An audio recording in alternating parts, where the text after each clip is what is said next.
네, 기초 통계를 우리가 이 품질 정보 관리사 혹은 품질 관리를 다루는 데 있어서 네, 연속 확률 분포로 한번 넘어가 보도록 하겠습니다. 이산 확률 분포는 이제 이산 사건, 개수형 데이터에 대해서 다뤘다면은 연속 확률 분포는 계량형 자료에 관한 것이죠.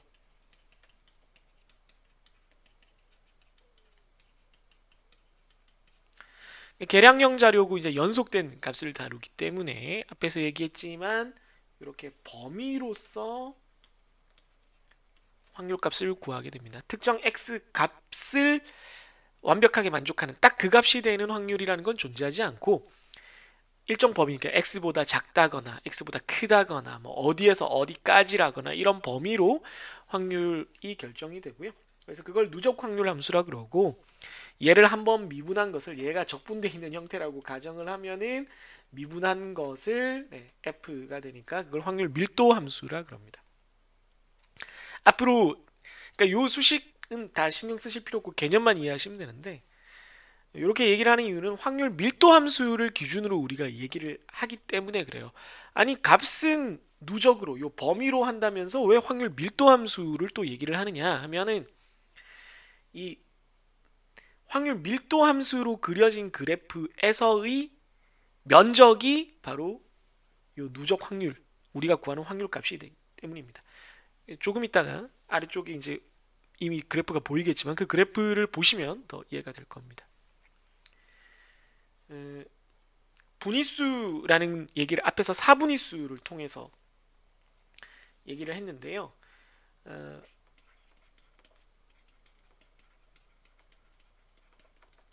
사분위수는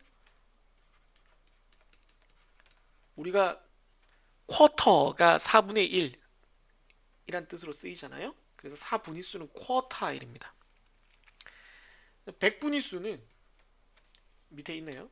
백분위수는 퍼센트가 100분, 퍼센트잖아요.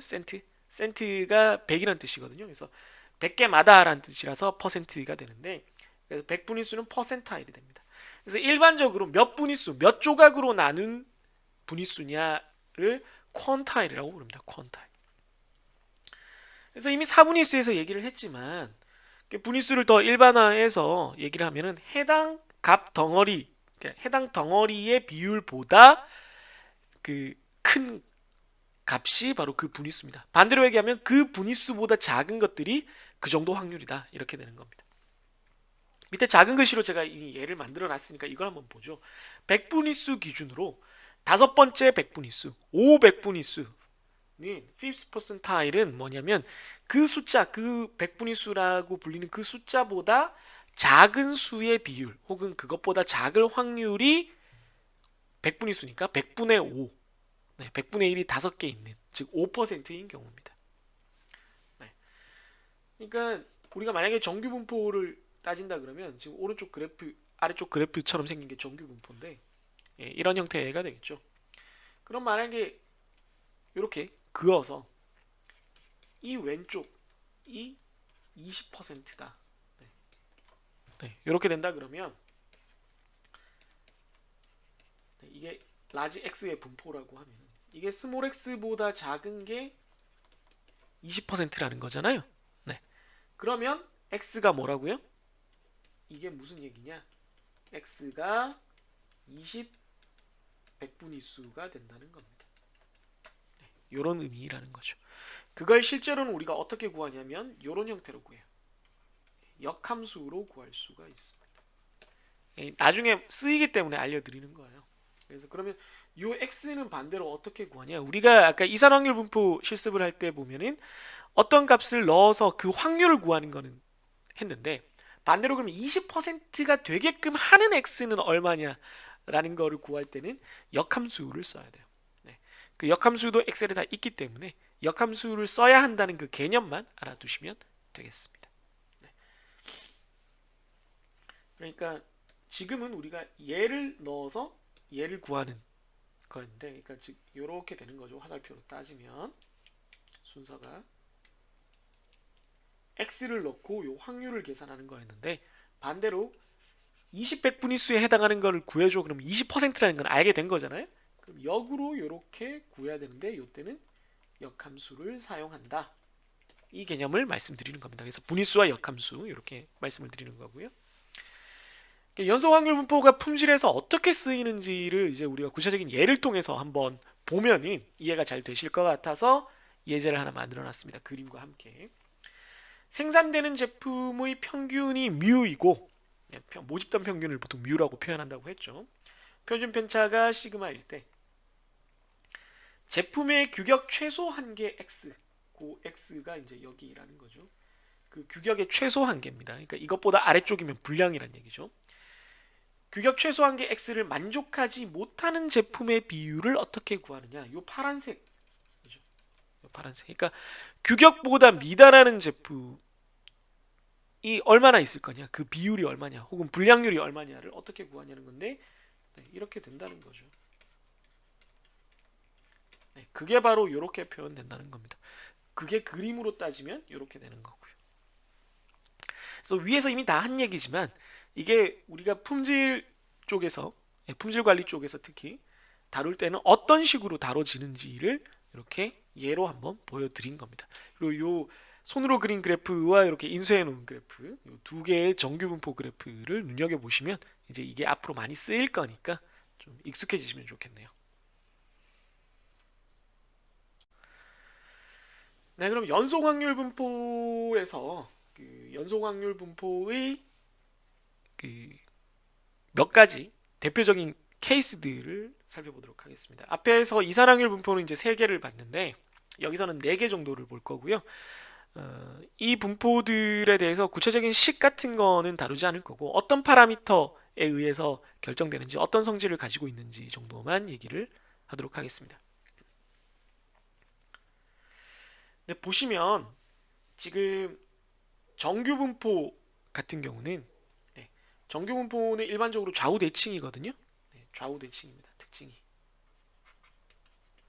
이거는 그 다음에 나오는 T 분포도 마찬가지예요. 네. 우리가 정규 분포는 잘 아니까 흔히 아니까 우선 그 개념부터 설명을 하면 평균과 분산을 알면 어떤 정규 분포를 그릴 수가 있어요.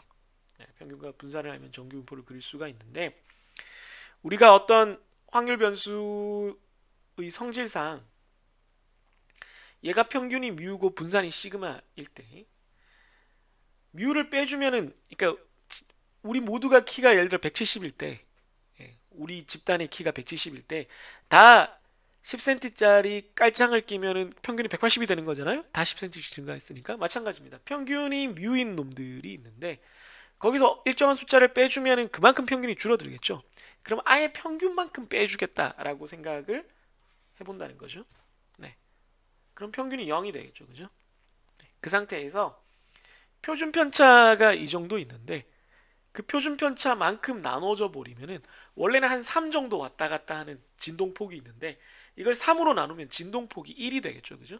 그래서 진동폭 3포가 1이 되게끔 이렇게 만들 수 있습니다. 즉 x가 이런 정규 분포를 따를 때 그 확률 변수에다가 그 데이터에다가 전부 다 평균을 빼주고 표준 편차로 나눠주면은 그 결과는 평균이 0, 표준 편차가 1인 정규 분포가 된다는 겁니다. 네, 그걸 우리가 표준 정규 분포라고 부르고 그 변수도 보통 g라고 부르고 그 분포도 보통 g라고 불러요. 정규 분포는 보통 n이라고 부르는데 natural이죠. 자연의 노말 참 죄송합니다. 노말 디스트리뷰션이라서 n이라고 부르는데 자연수랑 헷갈렸어요. 표준 정규 분포는 이제 정규 분포의 특수한 케이스지만 워낙 이제 우리가 많이 사용하는 거라서 G, Z로 이렇게 따로 표현을 합니다. 이거에 관련된 함수는 NORM DIST normal distribution이고 역함수는 NORM.IMV inverse 역함수입니다. 네, 이 두 개를 우리가 이제 사용을 하게 됩니다. 그럼 T 분포는 뭐냐? T 분포는 표준 정규 분포랑 얘가 지금 이제 이름이 표준 정규 분포라 그랬거든요.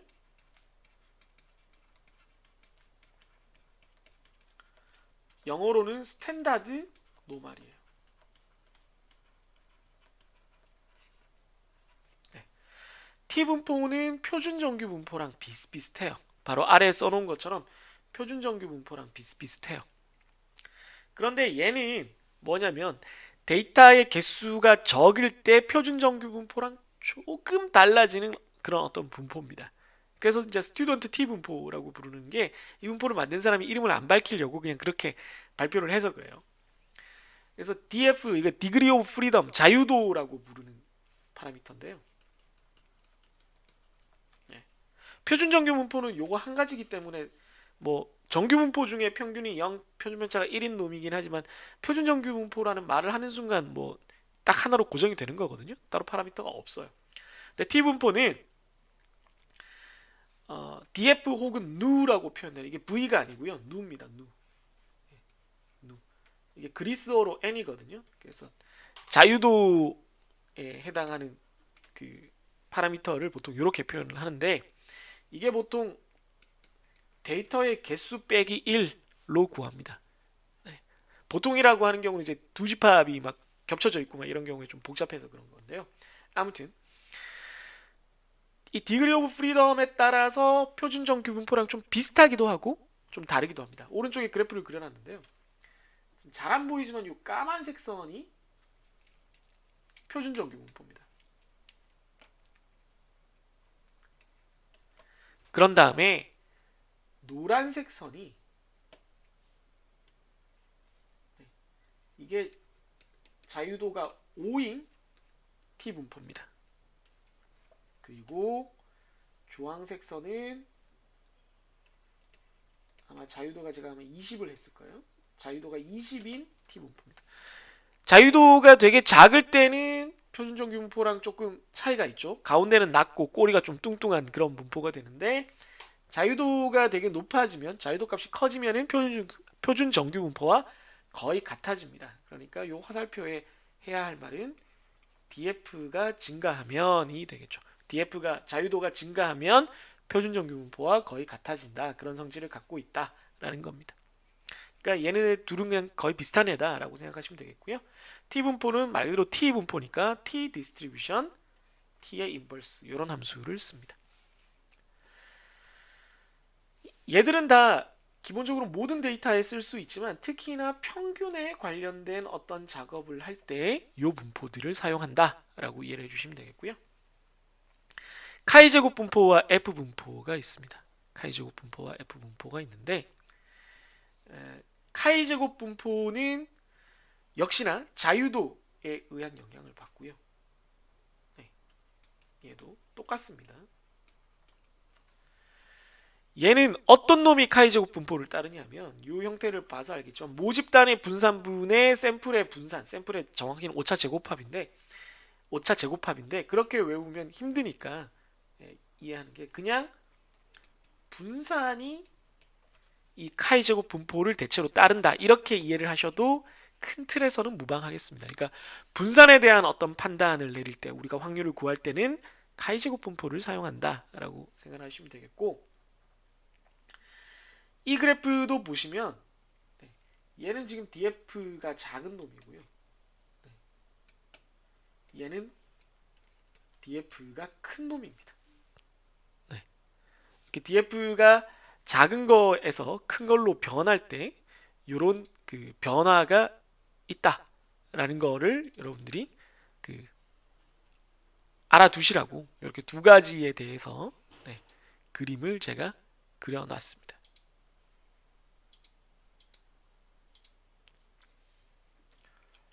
네. 제가 죄송합니다. 네. 반대로 적었네요. 네. 이게 df가 작은 놈이고요. 네. 얘가 df가 큰 놈이고 df가 커질 때 그래프가 전체적으로 오른쪽으로 이동한다는 얘기를 하고 싶었는데 제가 그래프를 그리고 하면서 지금 딴 걸 지금 뭐 화면에 뜬 걸 지워야 돼서 지우다가 말을 반대로 재빨리 지우고 다시 이제 적어드렸습니다. df가 커지면 그래프가 우측으로 좀 완만해지면서 이동을 하는 형태이기는 합니다만은 어쨌든 기본 형태는 여기서 중요한 거는 얘는 분산에 관련된 것이기 때문에 이 수직축이 0에서부터 시작을 하고요. 양수만 있겠죠, 당연히. 그러니까 지금 여기 표준 정규 분포와 t 분포는 가운데가 0이거든요. 예, 평균이 여기가 0이니까. 그런데 카이제곱 분포는 0에서부터 출발하고 다 양수이고요. 또 하나 이제 여러분들이 보시면 알겠지만 얘는 비대칭입니다. 네. 대부분의 경우 왼쪽이 뾰족하고 예, 대부분이 아니라 이렇게 형태가 길게 결국 보면 왼쪽이 좀 뾰족했다가 갈수록 이렇게 완만하게 떨어지는 그런 형태로 되어 있습니다. 마지막으로 F분포입니다. F분포도 여기 왼쪽이 0이고요. 다 양수인 지점에서 발생을 하고 역시나 비대칭입니다. 얘는 언제 쓰느냐? 여기 형태를 보시면 알겠지만 얘는 분산 두 개의 비율에 대해서 씁니다.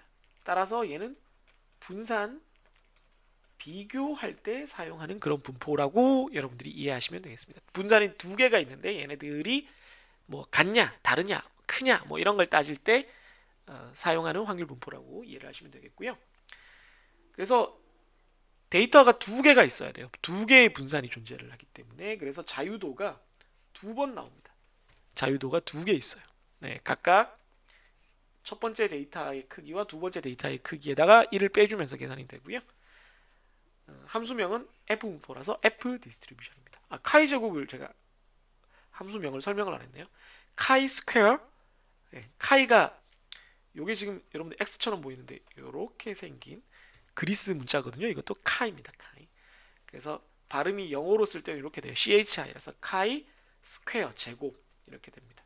그래서 카이 스퀘어 디스트리뷰션이고 F분포는 F 디스트리뷰션이 되겠습니다. 그래서 이렇게 4개의 확률 분포를 사용을 하게 되고 요약해서 말씀드리면 정규 분포와 T분포는 평균에 관련된 평균을 우리가 계산을 하거나 뭐 가설 검정을 할 때 쓰는 분포인데 표준 정규 분포와 T분포는 거의 같은데 자유도에 따라서 조금 다르다. T분포가 약간 더 뚱뚱하다 기본적으로. 카이제곱 분포와 F분포는 분산에 관련된 분포인데 카이제곱 분포는 한 개의 분산, F분포는 두 분산의 관계에 관련된 것이다. 이렇게 이해를 하시면 되겠습니다. 네, 연속 확률 분포를 아주 짧게 간단하게만 실습을 해보도록 하겠습니다. 네, 이게 제가 아마 실제로 조사한 데이터인데요. 우리나라 통계청 데이터를 가지고 이 정도가 아니었던 것 같은데 표준편차가 더 작은 것 같은데 어느 연도에 이렇게 됐었는지는 모르겠습니다. 어느 집단의 데이터인 것 같은데 제가 좀 확인을 해봐야 되겠네요. 남성 평균이 키가 173.5이고 평균이 표준 편차가 5.828cm라고 알려져 있다 라고 했을 때 나는 177 이상인 남자만 만나고 싶다 라고 한다면 이게 72.59%라는 거예요. 이걸 어떻게 구하냐면은 NORM DIST 177 평균은 173.5 그 다음에 표준 편차는 5.828 그리고 누적으로 해야 되겠죠. 범위로 구해야지 구할 수 있으니까. 그러면 72.59%만큼은 177보다 작다는 거고요. 그럼 반대로 큰 쪽을 따지자면 1 빼기 요 확률을 하면 될 테니까 27.41%라는 겁니다. 네. 그러니까 어떤 여성분이 나는 177 이상 되는 남자만 만나겠어 라고 한다면 대략 한 4분의 1의 남자로 범위를 좁히시는 게 되겠죠. 범위를 좀 바꿔볼까요? 180 정도 하면은 13%보다 작은데 모르겠습니다. 아무튼 제가 이 데이터를 무슨 값으로 넣었는지 지금 정확히 기억이 안 나서 함부로 말씀드릴 수가 없는데 아무튼 그렇다는 거고요. 이걸 표준 정규 분포로 바꿔서 하겠다라면 이 G값을 계산을 해야 되는데요. G값은 아까 말했지만 이 X값에다가 평균을 빼주고 그리고 그걸 표준 편차로 나눠준 값이 되겠습니다. 네. 그러면 이게 평균 173.5와 표준 편차 5.828을 기준으로 봤을 때는 이 177이 G값으로는 0.601에 해당한다는 거거든요. 그럼 이걸 가지고 역시 똑같이 확률을 계산을 하면 이 G값을 이용하는데 표준 정규 분포니까 평균이 0이고요. 표준 편차가 1입니다. 그런 다음에 역시 true를 해보면 똑같은 확률이 나오죠. 네, 똑같이 변환됐기 때문에 당연히 확률도 똑같이 나온다는 겁니다. 자, 그럼 만약에 자유도가 10인 경우를 우리가 가정을 하고 이걸 t분포로 계산하면 어떻게 되느냐? 똑같이 이제 0.601일 때 t분포로 계산을 하면 t 디스트리뷰션을 해서 요 값을 넣고 자유도를 넣게 돼 있거든요. 네. 자유도를 여기 넣어주고 역시나 누적을 해보면 t분포상에서 0.601 이하일 확률은 72.59보다 살짝 작아진다. 왜냐면 가장자리가 뚱뚱해서 그래요. 네. 그래서 조금 작아지지만 크게 다르진 않다라는 걸 볼 수가 있습니다. 당연히 이거 자유도를 마구마구 올리면 한 50, 20 정도로만 올려도 두 값이 거의 비슷해지고요. 한 50 정도 되면 거의 차이가 없어집니다. 자, 이제 반대로 우리가 분위수를 구하는 걸 역함수를 통해서 한번 해보겠습니다. 남자 키의 평균이 지금 말씀드린 이런 그 분포를 따르고 있을 때, 정규 분포를 따르고 있을 때, 제가 너무 번들거리네요. 나 지금 조명을 많이 켜서 좀 덥습니다. 90% 분위수는 상위 10%의 키에 해당하는 건 어디냐를 봤을 때 이거는 역함수를 쓰면 된다 그랬어요. norm.imv 확률을 먼저 넣고요. 그 다음에 평균과 표준 편차를 넣어주시면 됩니다. 그럼 180.971이 90백분위수, 그러니까 상위로는 10%가 되겠습니다. 그럼 이걸 표준정규 분포에 대해서도 할 수 있냐? NORM IMV를 하는데 똑같이 이 90%를 넣고 평균이 0, 표준편차가 1이면은 표준정규 분포잖아요. 이렇게 하면 1.28이 나와요. 근데 이걸 다시 우리가 표준화의 역으로 하면은 여기에다가 표준편차를 곱해주고 평균을 다시 더해주면 됩니다. 똑같이 나오죠. 뭐 이것까지는 굳이 여러분들이 연습하실 거나 열심히 알아두셔야 될 필요는 없는데 뭐 똑같이 된다는 겁니다. 네, 표준화의 반대로 가능하다는 거고요. 네, t분포로 따져보면 네, 서식이 좀 잘못됐는데 t의 인버스로 하면은 90% 역시 자유도 10을 넣으면 되겠죠. 이렇게 하면 조금 숫자가 달라져요. 1.28과는 조금 다르죠. 1.37인데 역시나 이걸 표준화를 역으로 하기 위해서 표준 편차를 곱해주고 평균을 더해주면 181.5로 뭐 한 0.6cm가 약간 안 돼, 0.53cm 정도가 달라지네요. 그러나 거의 같습니다. 아무튼 이제 여러분들이 꼭 알아두셔야 될 거는 여기죠, 여기. 네. 어떤 백분위수가 주어졌을 때 90%보다는 큰 값은 어디냐, 이런 걸 역함수로 구할 수 있다라는 부분입니다. 네, 카이 제곱 분포와 F 분포에 대해서 한번 알아보도록 하죠. 네, 카이 제곱 분포에 대해서는 그냥 뭐 자유도만 있으면 되니까요. 네, 자유도가 예를 들어 7일 때 카이 제곱 분포 12 혹은 뭐 한 10 정도로 해볼까요? 10보다 작을 확률은 얼마냐? 네, 그랬을 때는 그냥 카이 스퀘어 바로 메뉴에 뜨죠. 카이 스퀘어 디스트리뷰션을 쓰면 되고 x값 넣고요. 그런 다음에 자유도 넣어주시고 누적이냐 true를 해주시면 되겠습니다. 네, 그럼 이렇게 되는데 자유도가 커지면 오히려 분포가 저쪽으로 오른쪽으로 옮겨가기 때문에 확률값이 좀 작아지는 걸 보실 수가 있습니다. 네, 뭐 줄이면 이렇게 되고요. 반대로 F분포 같으면 자유도가 2개 있어야 되고요. 네, 그래서 2개의 비율이니까 1 근처의 값, 1보다 조금 작거나 조금 큰 값들을 사용을 하셔야 현실적입니다. 뭐 20, 30 이런 거는 좀 비현실적인, 물론 그런 값들이 나올 수 있습니다만은 의미가 적고요. 뭐 1.4 아니면 0.3 뭐 이런 것들. 그래서 이거에 대해서 F 분포를 역시 구해보면 요 1.4 이하가 될 확률은 자유도 2개를 넣었을 때 이렇게 된다는 겁니다. 누적인지 입력을 안 했군요. 누적을 해야겠죠. 77.83입니다. 그럼 비율인데 자유도 1, 2가 어느 게 분모에 해당하는 거고 어느 게 분자에 해당하는 거냐? 그러면 분자부터 위에서 아래로 쓰신다고 생각하면 돼요. 1, 2입니다. 1, 2. 위쪽이 1, 아래쪽이 2. 이렇게 생각을 해주시면 되겠습니다. 자, 이제 확률 분포를 배웠으니까 이걸 이제 우리가 통계를 이용해서 품질에다가 어떻게 쓸 건지를 생각을 해봤을 때 앞에서 뭐 확률 계산하고 이런 것도 당연히 쓰지만 가설 검정으로 되게 많이 활용을 해요. 가설 검정을 우리가 어떻게 얘기를 할 수 있냐면 뭐 여러 가지 그 얘기를 할 수 있지만 제가 주로 정리하는 방법은 제 나의 주장을 펼치기 위한 통계적인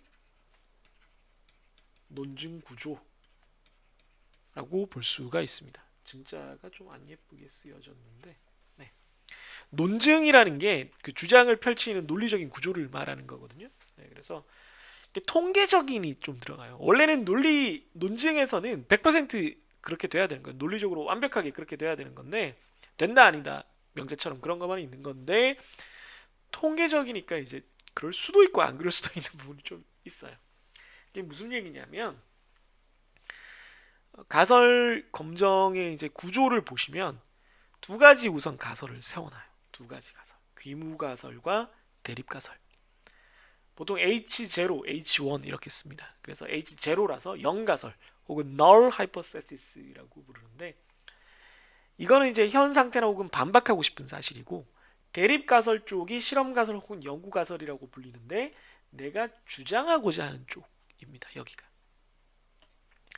근데 얘네들 둘을 만들 때 베타적으로 만들어요. 베타적이라는 게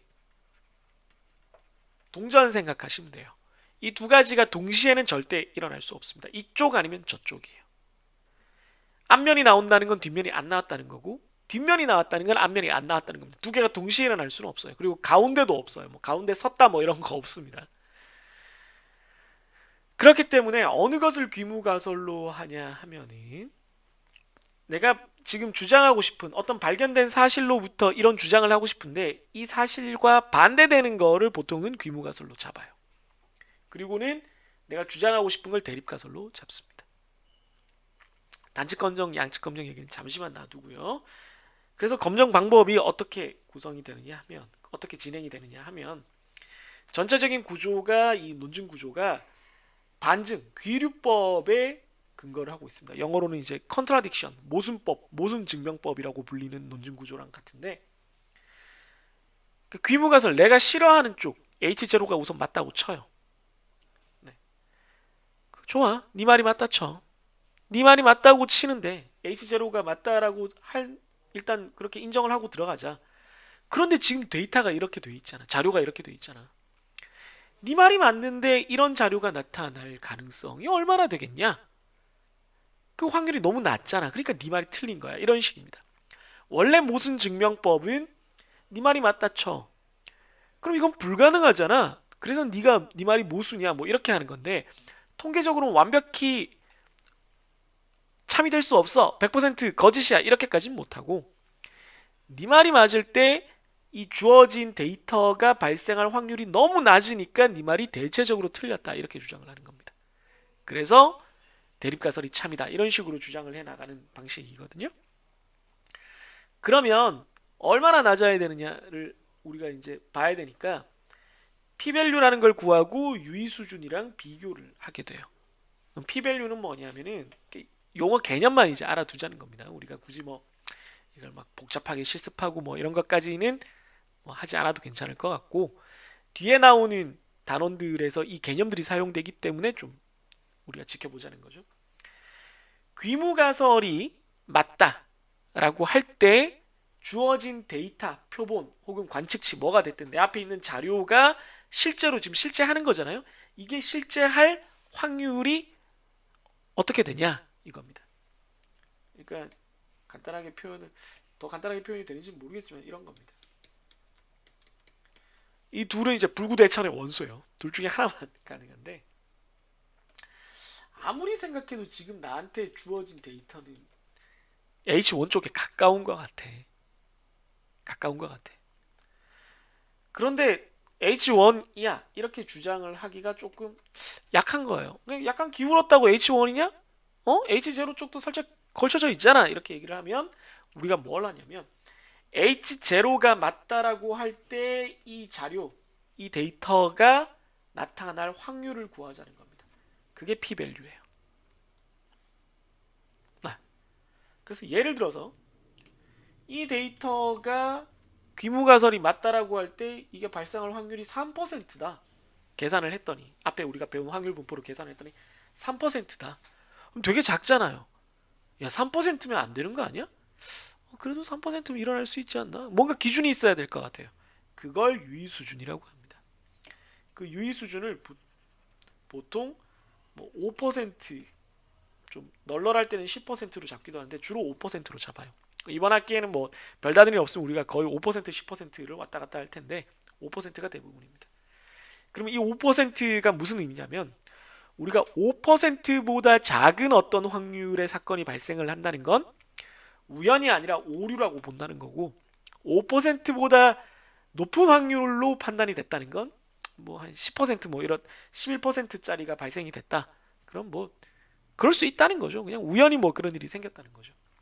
그럼 지금 제가 도식화한 이 경우를 보시면 이게 3%니까 알파 즉 5%보다 작잖아요. 그럼 무슨 얘기예요? 이거는 우연이 아니고 귀무가설이 틀렸다라는 겁니다. 그래서 H0를 부정하고 H1을 채택하게 되는 거죠. 이런 구조로 되어 있습니다.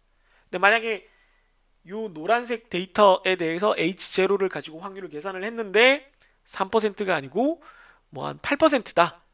그럼 알파 유의 수준보다 크잖아요? 그럼 뭐 우연히 8%짜리 사건이 벌어질 수 있지. 발생할 수 있지.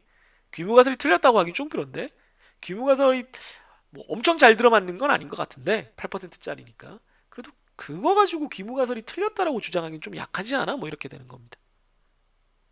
그런데 지금은 3%짜리가 발생을 했으니까 야 귀무가설이 맞다라고 치면 이런 사건이 이런 노란색 데이터는 발생할 가능성이 3%밖에 안 되는데 그게 되겠냐? 3%짜리가 왜 생기냐? 이거 귀무가설이 틀려서 그런 거야. 라고 이제 주장을 하고 있는 거죠. 이해되시나요? 이 구조만 이해하시면 돼요, 사실은. 요 다음 페이지 설명을 드리겠지만 이 구조를 이해하시는 게 사실은 전부입니다. 그럼 추가적으로 이제 단측 검정이랑 양측 검정은 뭐냐면 단측 검정은 방향이 있는 거예요. 단측 검정은 뭐 예를 들면은 우리가 평균을 모르는데 평균이 3보다 크다. 아니야, 평균은 3보다 작다. 이런 걸로 싸우는 겁니다. 두 가설이. 양측 검정은 그게 아니고 방향이 없어요. 평균이 3이다. 아니야, 평균은 3이 아니다. 이렇게 싸우는 걸 양측 검정이라 그럽니다. 그러니까 요거는 요 개념만 가설의 개념만 알아두시면 프로그램 돌려서 나온 결과를 보고 여러분들이 해석을 하실 수가 있어요. 네. 여기까지 우선 가설 검정의 개념을 한번 말씀드려 보겠습니다. 네, 가설 검정이 품질에 쓰이는 방법을 사례를 통해서 수식은 빼고 그냥 개념들만 한번 또 보여드리도록 하겠습니다.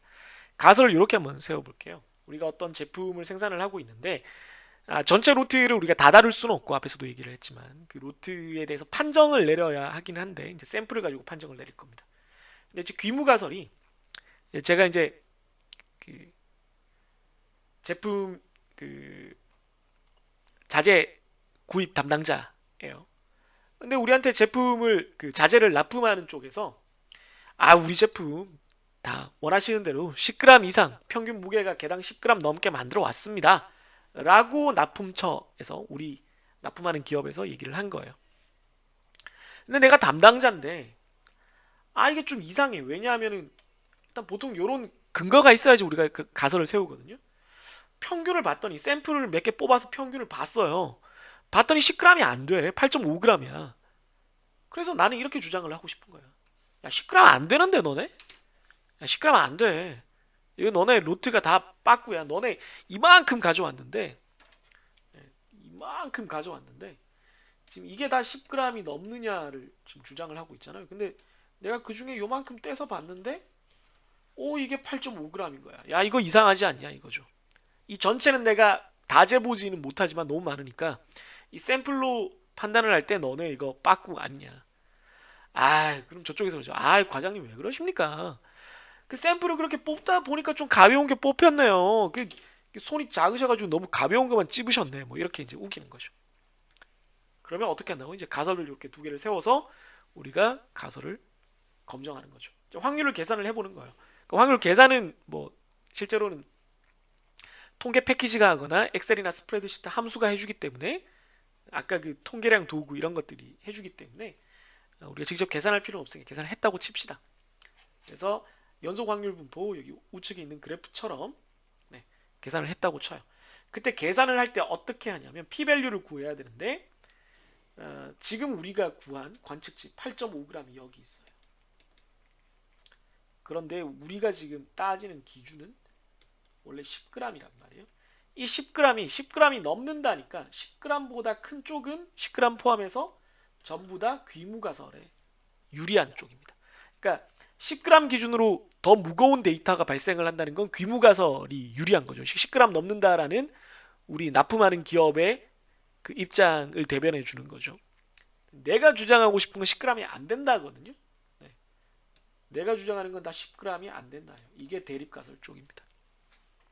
대립가설은 중요하지 않고 귀무가설을 기준으로 우리가 생각을 하니까 귀무가설이 맞다라고 생각을 했을 때 이 8.5g이 발생할 확률은 어떻게 되냐? 8.5g이나 그보다 더 안 좋은 귀무가설에서 더 멀어지는 이 사건들이 귀무가설로부터 더 멀어지는 사건들이 발생할 확률이 어떻게 되느냐라고 했을 때 이 10g을 기준으로 귀무가설을 계산을 하자는 겁니다. 네. 왜냐하면 이 오른쪽은 다 귀무가설 쪽이긴 하지만 더 오른쪽으로 가면은 8.5g 이 발생할 확률이 더 적어지니까 평균이 10g인 경우로 정규 분포를 계산을 하자는 겁니다. 10g 이상 다 너한테 줄게. 귀무가설. 귀무가설 네가 제일 유리한 쪽으로 한번 설명을 해봐. 10g 넘는다니까요. 그러니까 10g 안 넘어도 돼. 딱 10g만 돼도 되니까 10g이라 치고 정규 분포 만들어서 8.5g 이거 설명해봐. 말이 되냐? 이렇게 하는 거죠. 그래서 이제 납품하는 쪽에서 10g이라고 주장을 했으니까 10g이라고 정규 분포 만들어서 이 8.5g 그리고 그 이하가 될 확률, 지금 파란색으로 되어 있는 영역을 계산을 해보면 그게 p-밸류가 된다는 겁니다. 그걸 우리가 p-밸류라고 부른다는 거예요. 야, 네가 이 전체 로트가 10g이 맞다면 그 중에 일부 샘플을 뽑았을 때 이런 8.5g 같은 사건이 왜 생기는 거야? 도대체 몇 퍼센트야 그렇게 될 확률이? 그게 p-밸류입니다. 그래서 아까도 말했지만 p-밸류가 예를 들어 우리가 지금 이걸 5%로 보통 기준을 정하니까 5%보다 크다 그러면 만약에 이제 p-밸류가 뭐 한 아까 얘기했지만 한 9% 나왔다. 이 면적이. 그럼 아니 뭐 우연히 샘플이 그렇게 좀 작게 뽑혔나 보네. 미안합니다. 뭐 믿고 넘어갈게요. 하고 이제 귀무가설을 기각하는데 실패하는 거예요. 그러니까 귀무가설이 옳다는 게 아닙니다. 귀무가설을 기각하는데 실패하는 거예요. 그러니까 저쪽 주장을 내가 못 무너뜨리는 겁니다. 좀 쎄하긴 한데 뭐 일단 넘어갑시다. 이렇게 되는 겁니다. 그런데 만약에 p-밸류가 막 2% 나왔다. 5%보다 작잖아요. 그러면 봐요. 이게 어떻게 우연히 이게 이런 일이 일어나겠어요? 귀무가설이 맞는데 이게 샘플이 8.5g밖에 안 나올 가능성은 2%야. 어떡할 거야 이거? 잘못된 거 아니야? 이게 우연일 리가 없지. 이게 잘못된 거지. 우연히 2%의 사건이 발생했다고? 아니면 진짜 10g이 안 된다. 어느 쪽이겠어? 10g이 안 되는 거지. 이렇게 주장을 하는 거죠, 제가. 그래서 귀무가설을 기각하고 대립가설을 채택하는 겁니다. 즉 다시 말해서 이 현실 이 사례에서는 로트의 평균 무게 전체가 안 재봤지만 미달됐을 거라고 본다는 거죠. 이해되세요? 가설 검정이라는 구조가 실제 품질을 판단하는데 뭐 뒷부분에 이제 샘플링 검사에서 좀 더 상세하게 다루겠지만 이런 구조를 가진다라고 예를 통해서 한번 설명드렸습니다. 그럼 뭐 가설 검정이 모든 것이 다 완벽하냐? 이게 통계적인 거기 때문에 당연히 완벽하지가 않습니다. 완벽하지가 않아요. 무슨 얘기냐면 지금 제가 이런 그래프를 만들어 놨는데 이걸 한번 보시면 반대로 우리가 이제 가벼워야 되는 어떤 그 제품이 있다라고 치죠. 뭐 휴대폰이라든가 뭐 아니면은 뭐 수상 스포츠용 어떤 장비 같은 거 가벼워야 좋으니까 이쪽이 이제 좋은 로트예요. 실제로 좋은 거. 이쪽이 나쁜 거예요. 이게 전체 로트예요, 로트. 로트의 분포가 이렇게 되는데 아래쪽에서 같은 평균, 좋은 로트랑 같은 평균을 가지는 샘플 평균의 분포가 있을 겁니다. 샘플을 뽑는데 좋은 로트에서 뽑아도 다 가벼운 것만 뽑히지는 않고 좀 가끔가다 무거운 게 뽑힐 수도 있죠. 나쁜 로트에서 뽑아도 다 무겁지만은 않고 가벼운 게 뽑힐 수도 있죠. 그래서 샘플 평균의 분포도 다 이런 정규 분포가 됩니다. 정규 분포가 돼요. 그래서 우리가 어떤 파란색 선을 가지고 기준을 만들고 싶어요. 여기가 이제 기준이에요. 기준을 하나 만들어서 이것보다 작으면은 좋은 거, 이것보다 나쁜 거면은, 이것보다 무거우면 나쁜 거, 이렇게 판정을 하려고 해요. 이게 샘플링 검사에서 아주 자세하게 나옵니다. 그런데 이게 가설 검정이다 보니까 좋은 로트에서 뽑혔는데 우연히 이렇게 무거운 것만 뽑힐 수가 있어요. 그죠? 좋은 로트에서 샘플이 이쪽으로 뽑힐 수가 있죠. 그러면 실제로는 좋은 거예요. 귀무가설이 맞아요. 네, 귀무가설이 지금은 좋은 제품이다. 대립가설은 나쁜 제품이다. 이렇게 되는 거거든요. 뭐 불량이다. 뭐 이렇게 생각하시면 되겠습니다. 실제로는 이쪽이 실제입니다. 이쪽이 우리의 판정입니다. 실제로는 좋은 제품인데 우리가 H0 기각 나쁜 제품이라고 판정할 가능성이 있어요. 얼마만큼? 요 알파만큼. 예. 그러니까 좋은 로트에서 뽑혀도 요 기준을 넘어갈 확률이 요 주황색 영역만큼 되니까 그 주황색 영역만큼 알파만큼 일종 오류가 생길 수 있습니다. 그걸 일종 오류라 그래요. 실제로는 좋은 제품인데 좋은 로트인데 어떻게 하다 보니까 이건 나쁜 것 같은데? 라고 잘못 판단을 하는 경우. 근데 잘못 판단하는 게 그것만 있지는 않거든요. 반대로 나쁜 로트에서 뽑았는데도 불구하고 우연히 나쁜 로트에서 다 가벼운 것만 쭉 뽑혀가지고 기준 이하로 와서 합격할 수도 있습니다. 이게 이종 오류가 되겠죠. 네. 나쁜 로트에서 뽑았는데 다 가벼운 것만 우연히 뽑혀서 합격! 이렇게 될 수도 있어요. 그게 이종 오류가 되겠습니다. 그러니까 실제로는 나쁜 제품인데 좋은 제품처럼 되는 거죠. 그럼 뭐 나머지 발음 판단하는 영역은 상관없고 이 1종 오류, 2종 오류가 문제인데 1종 오류, 2종 오류 다 우리가 피하고 싶은 가설 검정의 오류이기는 한데 제가 지금 아예 대놓고 이제 품질 검사를 기준으로 말씀을 드렸습니다. 품질에 관련된 지금 과목이니까. 이 두 가지 다 비용이 발생을 하죠. 잘못된 판단에 의해서, 오류에 의해서. 근데 불량이나 암 검사 같은 것들을 우리가 예로 들 때 이 두 가지 오류의 비용이 똑같지가 않아요. 우선 불량을 생각을 해보죠. 일종 오류 같으면 멀쩡한 제품을 만들었는데 가설 검정에서 이상하게 판정이 나서 이거 샘플링이 이상하게 나와서 이거 다 로트가 안 좋은 로트야. 무게가 너무 오버됐어. 다 버려. 이렇게 되면은 생산한 거를 버리니까 생산 비용이 손해가 돼요. 생산 비용만큼 손해가 됩니다. 근데 이종 오류를 생각해 보시면 안 좋은 제품인데 검사를 통과해 버려요. 가설 검정에서 우연히. 이건 무게 만족하네. 샘플 보니까. 로트 전부 통과. 그대로 납품. 그러면 그게 다른 어떤 완제품에 쓰이거나 더 나쁘게는 고객에게 전달되면은 더 큰 문제를 일으키죠. 더 큰 문제를 일으킵니다. 원재료비보다 훨씬 큰 손해를 일으키죠. 예를 들어 2만 원짜리 제품이 잘못됐다. 아까 말한 제가 수상 스포츠라고 그랬으니까 물에서 안전사고가 나서 사람이 크게 다치거나 죽을 수도 있죠. 그러면은 뭐 2만 원짜리 제품 때문에 뭐 수십만 원, 수천만 원의 비용이 발생할 수도 있습니다. 그래서 2종 오류의 비용이 1종 오류의 비용보다 더 큽니다. 2종 오류가 더 위험해요. 기본적으로는. 물론 기본적으로 불량률이라는 게 굉장히 작기 때문에 단위당 비용은 2종 오류 쪽이 더 크지만 2종 오류가 더 많이 발생하는 건 아닙니다만은 같은 확률일 때, 같은 개수일 때는 2종 오류가 더 위험할 수 있다는 거죠. 불량으로 잘 감이 안 오신다면 암 검사를 생각해 보시면 돼요. 암 검사를 여러분이 받으셨는데 1종 오류는 뭐냐면은 정상인 사람을 암으로 판정하는 겁니다.